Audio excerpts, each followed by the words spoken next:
नमस्कार मित्रों।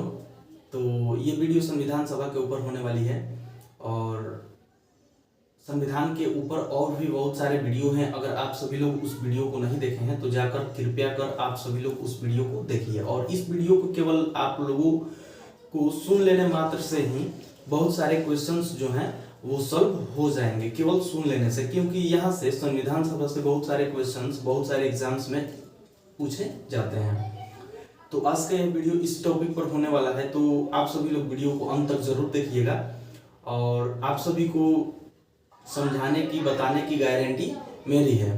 तो यकीनन आप सभी को क्लियर हो जाएगा संविधान सभा से संबंधित क्वेश्चंस। तो चलिए वीडियो को शुरू करते हैं। क्या थी संविधान सभा और उसकी समितियां जो थी, उन समितियों के अध्यक्ष कौन थे? तो आइए हम लोग चलते हैं अपने बोर्ड पे। तो देखिए संविधान सभा, ये संविधान सभा आखिर क्या थी? तो संविधान सभा के लिए जुलाई से अगस्त के महीनों में 1946 ईस्वी में ही, जब पाकिस्तान और भारत अलग नहीं हुए थे, तो जुलाई से अगस्त के महीनों में 1946 ईस्वी में 296 सीटों पर चुनाव हुए थे। किस चीज के लिए? तो वो सभा में सम्मिलित होने के लिए, बैठने के लिए 296 सीटों पर चुनाव हुए थे, जिसमें कांग्रेस को 208 सीटें प्राप्त हुई थी और मुस्लिम लीग को 73 सीटें प्राप्त हुई थी और अन्य को 15 सीटें प्राप्त हुई थी। और इन तीनों को काउंट करके आप सभी लोग जोड़िएगा तो वे निकल कर आती हैं 296 सीटें, ठीक है। परंतु उसी समय पाकिस्तान के अलग हो जाने से सीटों की संख्या घटकर 296 से 235 रह गई थी। जब पाकिस्तान अलग हुए थे तो 296 से घटकर जो सीटों की संख्या 296 थी वो घटकर 235 हो चुके थे और देशी रियासतों की जो संख्या थी वो कम होकर 93 से 89 रह गई थी। इस प्रकार संविधान सभा के कुल सदस्यों की संख्या जो थी वो बंटवारे से पहले 389 थी, लेकिन बंटवारे के बाद क्या हुआ कि वो 324 ही बच गई। पाकिस्तान और भारत के बंटवारे के बाद जो कुल सदस्यों की संख्या थी, सीटों की नहीं, सदस्यों की जो संख्या थी वो 389 से कम होकर 324 रह गई। ये चीजें आप सभी को याद करने के लायक है, क्योंकि यहां से क्वेश्चंस पूछे जाते हैं, सर चकराने वाले सवाल पूछ दिए जाते हैं कि कुल सदस्यों की जो संख्या थी वो कितनी थी और बंटवारे के बाद जो संख्या थी कुल सदस्यों की अपने भारत में यहाँ पर, तो वो कितनी थी। तो यहाँ पे लोग घबरा जाते हैं। और ये जो कांग्रेस पार्टी थी वो उस समय की सबसे बड़ी पार्टी थी और देश के लिए बहुत सारे काम किए इसने और देश के लिए ही कार्य करती थी, किंतु समय के अनुसार इसमें भी बहुत सारे चेंजिंग आए और आप सभी लोग इससे अलग नहीं होंगे, आप सभी को पता भी होगा। तो ये जो संविधान सभा थी और संविधान सभा के लिए प्रथम बैठक जो हुई वो 9 दिसंबर 1946 ईस्वी को हुई थी। संविधान सभा के लिए प्रथम बैठक 9 दिसंबर 1946 ईस्वी को हुई थी और इस बैठक के जो अस्थायी अध्यक्ष थे वो डॉक्टर सच्चिदानंद सिन्हा चुने गए थे। जो प्रथम बैठक हुई थी संविधान सभा के लिए वो 9 दिसंबर को हुई थी 1946 ईस्वी में और इसके जो अस्थायी अध्यक्ष थे वो डॉक्टर सच्चिदानंद सिन्हा को चुना गया था। और दूसरी बैठक हुई जो 11 दिसंबर को हुई थी 1946 ईस्वी में ही और इसके अस्थायी अध्यक्ष जो चुने गए वो डॉक्टर राजेंद्र प्रसाद थे। अस्थायी अध्यक्ष डॉक्टर राजेंद्र प्रसाद जी थे और संविधान सभा का अध्यक्ष चुने गए। और एच.सी. मुखर्जी जो थे, एच.सी. मुखर्जी वो संविधान सभा का उपाध्यक्ष थे। एच.सी. मुखर्जी को संविधान सभा का उपाध्यक्ष चुना गया और वी.एन. राव जो थे, वी.एन. राव यहाँ पर आप सभी लोग देख पा रहे होंगे, वी.एन. राव जो थे वो संविधान सभा का सलाहकार थे, एडवाइजर थे। आप सभी लोग गौर से सुनिएगा इन सभी बातों को, क्योंकि यहीं से क्वेश्चंस बहुत सारे पूछे जाते हैं और केवल आप लोग सुन लीजिएगा तो बहुत सारे जो डाउट हैं वो सभी क्लियर हो जाएंगे। संविधान सभा में अनुसूचित जनजाति के जो सदस्यों की कुल संख्या जो थी वो 33 थी। अनुसूचित जनजातियों की जो कुल सदस्यों की जो संख्या थी वो 33 थी और संविधान सभा में जो कुल महिलाओं की जो संख्या थी वो 15 थी। तो यहाँ से संविधान सभा में जो महिला सदस्यों की जो संख्या थी वो 15 थी। अब आइए हम लोग उद्देश्य प्रस्ताव के ऊपर बात करते हैं कि संविधान निर्माण की शुरुआत किस प्रकार से हुई। तो संविधान निर्माण की शुरुआत जो थी वो 13 दिसंबर 1946 ईस्वी को जवाहरलाल नेहरू के उद्देश्य प्रस्ताव से हुई थी।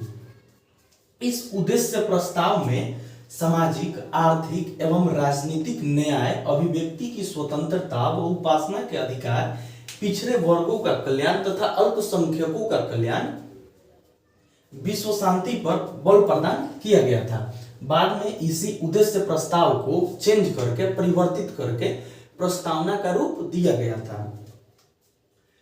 उनके जो प्रस्ताव थे, उद्देश्य थे पंडित जवाहरलाल नेहरू के, उसी प्रस्ताव में जो ये सामाजिक, आर्थिक एवं राजनैतिक न्याय, अभिव्यक्ति की स्वतंत्रता व उपासना के अधिकार की जो डिमांड थी वो उसमें शामिल थी। पिछड़े वर्गों का कल्याण तथा अल्पसंख्यकों का कल्याण और विश्व शांति पर, क्योंकि उसी समय द्वितीय विश्व युद्ध समाप्त होने को था, इसलिए विश्व शांति पर बल प्रदान किया गया था। बाद में इसी उद्देश्य प्रस्ताव को परिवर्तित करके संविधान की प्रस्तावना बनाई गई थी। और स्वतंत्रता अधिनियम 1947, तो स्वतंत्रता अधिनियम 1947 से ही संविधान सभा को अधिकार प्राप्त हुए थे। संविधान सभा को संप्रभु निकाय बनाया गया। संप्रभु का मतलब हम पहले बताए थे आप सभी से कि अपने में संप्रभु का मतलब एक विशेष प्रकार की सर्वोच्च शक्ति संप्रभु का मतलब होता है। जो भी डिसीजंस वगैरह लेने होंगे वो अपने आप में पूर्ण थे। संविधान सभा एक विधायिका के रूप में, जिस प्रकार से असेंबली में विधायिका काम करती है, उसी प्रकार से संविधान सभा कार्य करने लगी थी। और देश के लिए सामान्य कानून भी बनाना, जो लागू करना था, वो संविधान सभा का ही कार्य था। और स्वतंत्र भारत के लिए संविधान बनाना, ये कार्य भी संविधान सभा का ही था। संविधान सभा को बनाना स्वतंत्र भारत के लिए ये संविधान सभा का कार्य था। और देश के लिए सामान्य कानून लागू करना, ये संविधान सभा का ही कार्य था।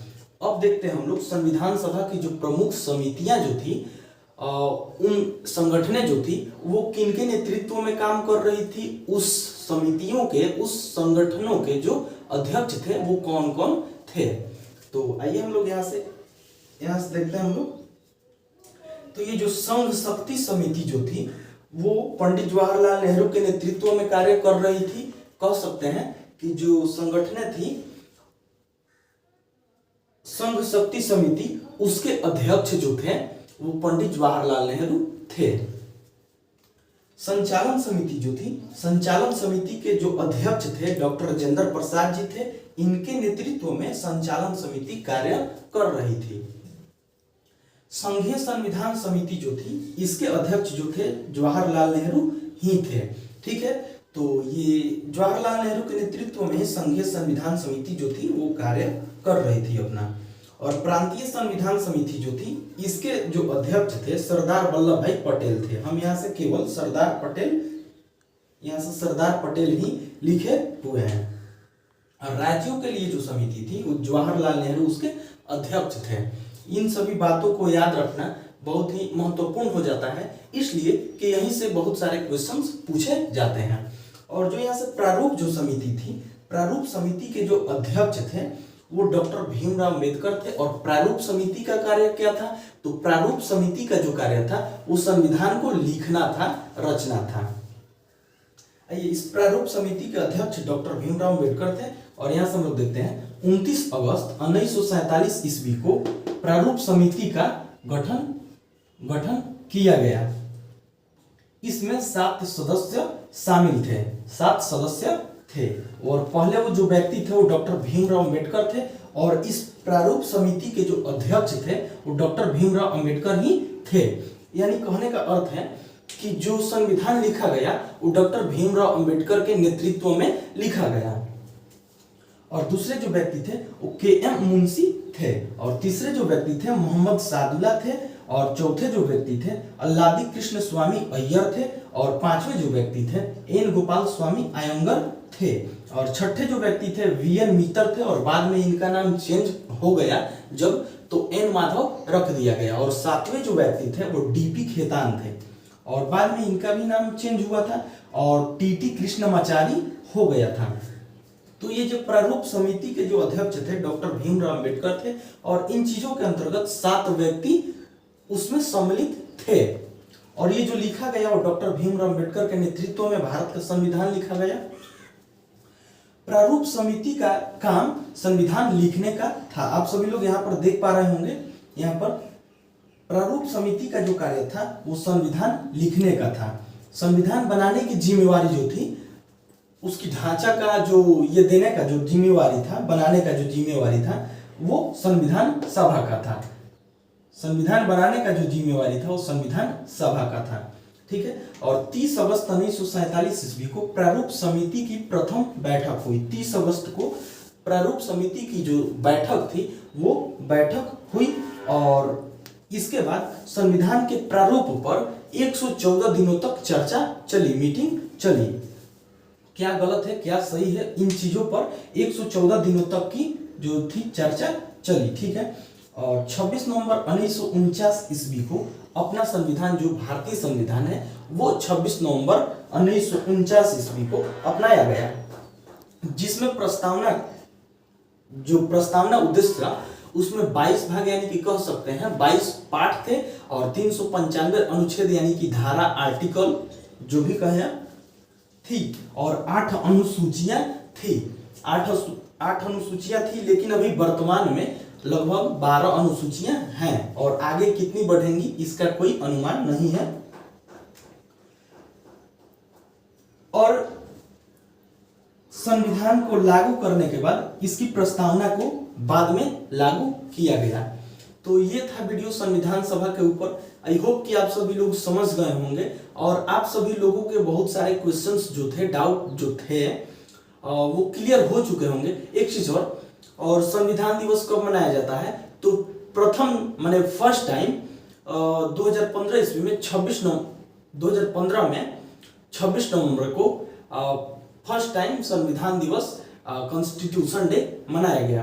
तो ये था हम सभी का संविधान सभा के ऊपर वीडियो। तो उम्मीद करते हैं कि आप सभी लोगों का डाउट जो था वो क्लियर हो गया होगा, और आप सभी लोग बेहतरीन तरीके से समझ गए होंगे। तो वीडियो को लाइक करके चैनल को सब्सक्राइब कर लीजिएगा, और अपने भाइयों बहनों तथा दोस्तों में शेयर कर दीजिएगा। फिर मिलते हैं किसी अगले वीडियो में, किसी अगले वीडियो के साथ। तब तक के लिए सिर्फ इतना ही। तो जय हिंद, वंदे मातरम।